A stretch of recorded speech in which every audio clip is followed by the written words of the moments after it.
We've gotten so good at growing companies insanely fast, it almost feels illegal. But I promise you, there's nothing shady about it. In fact, we've hit the Inc. 5000 list 2 years in a row, and not by accident, but by following a repeatable system that any business can use. And it's not just us. One of my clients doubled their revenue in months without adding a single extra hour to their work week. If you follow these steps, you can create a business that scales quickly while freeing up your time. No more feeling overworked, overwhelmed, exhausted, stuck. Instead, you'll have a business that runs like a well-oiled operation. In this video, you're going to learn the power of doing less, how to over-deliver without overworking, and why you need to find slot machines and avoid the alligators. By the way, if you don't know who I am, my name is Stacy Tuschel, and I've been a business owner now for over 22 years, and my businesses generate over $10 million in annual revenue. So let's talk step 1,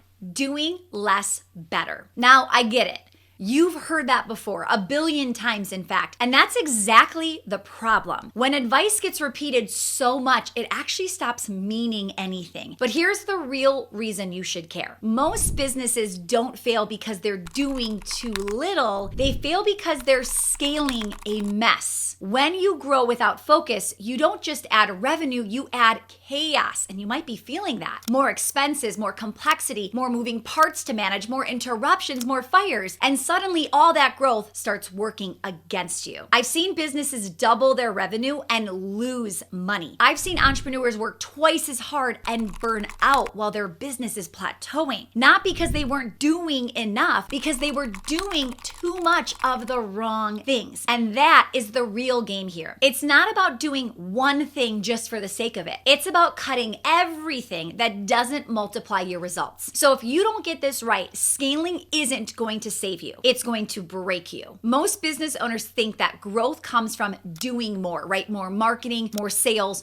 more hours. But in reality, scaling starts with doing less. So this is what we call the power of one person. Finding one specific type of person or customer profile where you describe them to a T. Everything you create, your marketing, your sales conversations, your actual customer experience, it's thinking about this one specific person in mind. Second, we look at one problem. Solve one pain point so well that your audience can't ignore you. Too many businesses are diluting their message by trying to fix everything. Instead, go deep, not wide, and whatever you do, do not get shiny object syndrome. Next, one product. Instead of offering multiple services or products, dominate with one. The best brands aren't known for everything. They're known for one thing, right? Think Apple's iPhone, Tesla's electric car, Spanx shapewear. And last, one platform. Instead of being everywhere, build authority in one place first. Master Instagram or go to YouTube or really start to focus on your email list. Whatever fits your audience best. Now, before expanding,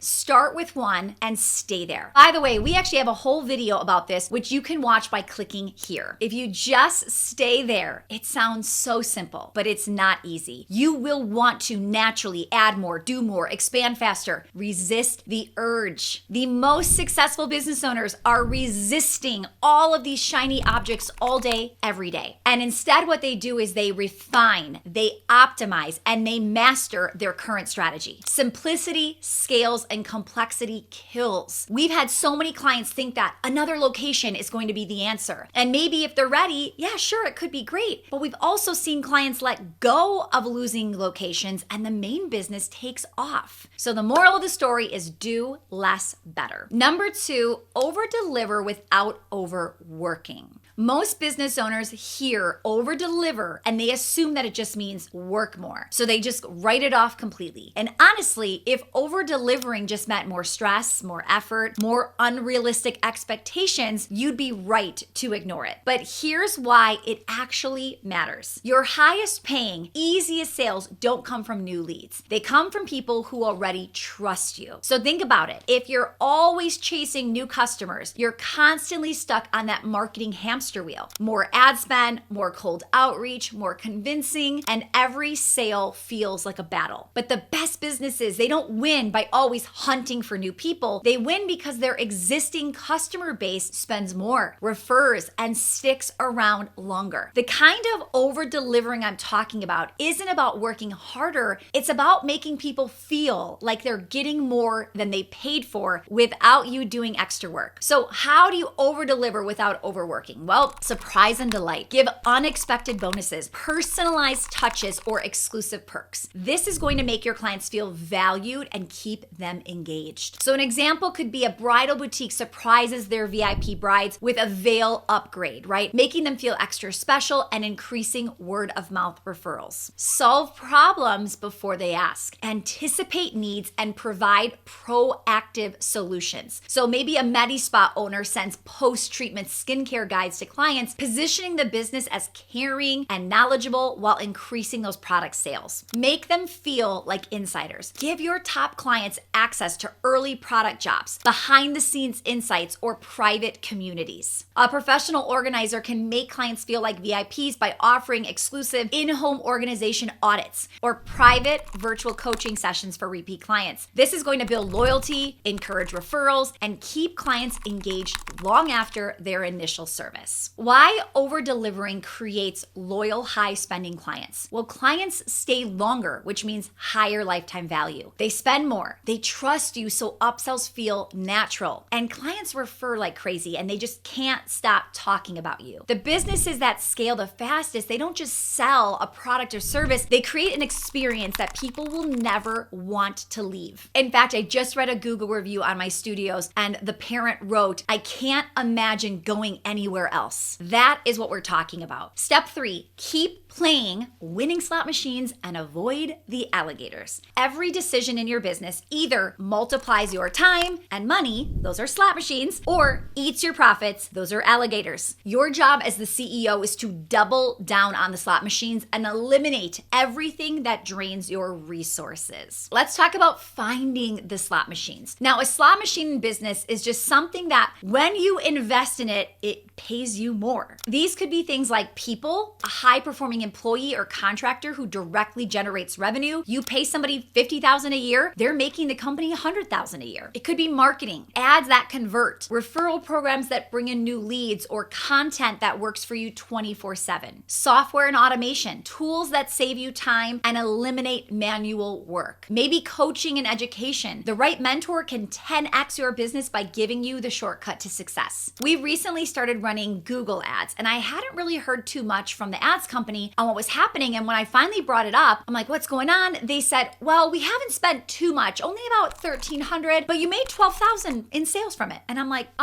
so why aren't we scaling that? Not everybody understands this concept. They have a slot machine where you put in $1,300 and you get $12,000. So I said to them, keep putting money in the slot machine. So don't just think it sounds simple and easy. Make sure you are actually paying attention to this data so you know where the winning slot machines are in your company. We need to avoid the alligators. Alligators are things that look harmless, but slowly drain your profit. Mediocre offers, if it's breaking even, cut it. You're working for free. I am so guilty of this one. I used to say, okay, there's a dance class with 3 kids in it, and they're each paying X, and we pay the teacher this. Okay, well, we're not losing money, right? So we can just keep it. That is called working for free.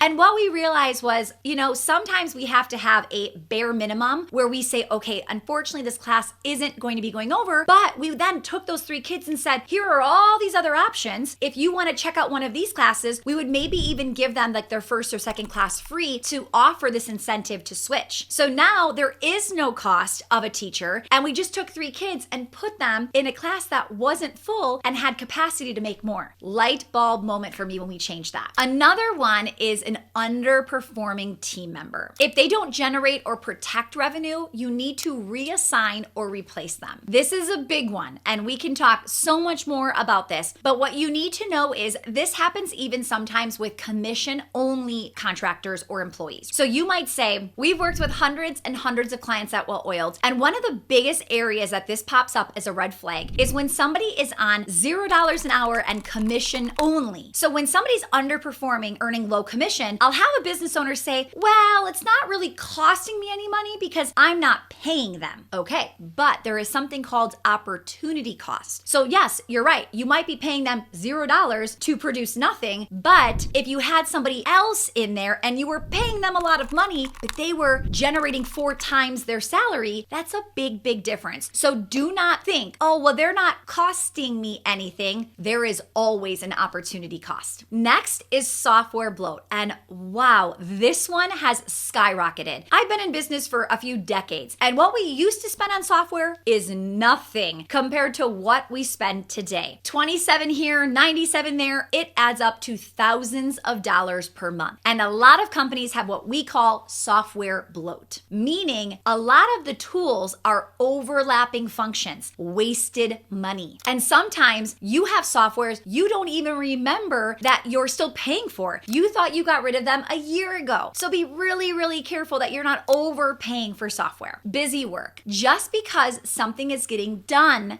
doesn't mean it's moving the business forward. Don't tolerate break even. If it's not making you money or saving you time, let it go and focus on something that will. These strategies are the exact type of thing we help business owners with. If you want to find out how Well Oiled can help you streamline and scale, you can book a free 60-minute call at bookwoocall.com.